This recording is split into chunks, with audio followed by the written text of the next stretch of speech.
जब उसने कहा कि वह देर से ऑफिस से लौटेगी और मैंने उसे अपनी पड़ोसी के साथ बार में देखा, तो मेरे पैरों तले जमीन खिसक गई। मेरा दिल धड़क रहा था और दिमाग में एक तूफान सा उमड़ रहा था।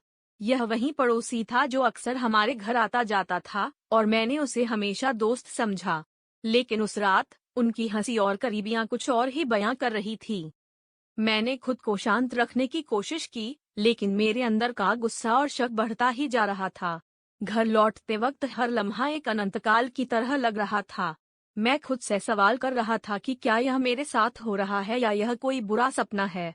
घर पहुंचकर मैंने दरवाजे के पीछे खड़े होकर इंतजार किया और अपने दिमाग में एक योजना बनाई कि कैसे इस मुद्दे को उठाऊं।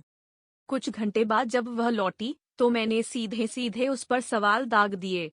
उसने कहा कि वह सिर्फ एक दोस्त के साथ थी, लेकिन उसकी आंखों में झलकता असमंजस और झूठ साफ दिखाई दे रहा था। हमारे बीच एक तीखी बहस छिड़ गई। वह अपने सच को छुपाने की कोशिश कर रही थी, जबकि मैं उस सच को जानने के लिए बेताब था। गुस्से में कमरे में इधर उधर चलते हुए मैंने एक पुरानी तस्वीर देखी, जिस पर लिखी तारीख ने मेरे दिल को छू लिया। तस्वीर में वह और मैं एक साल पहले उसी बार में थे और वह तारीख हमारे रिश्ते की शुरुआत की याद दिला रही थी।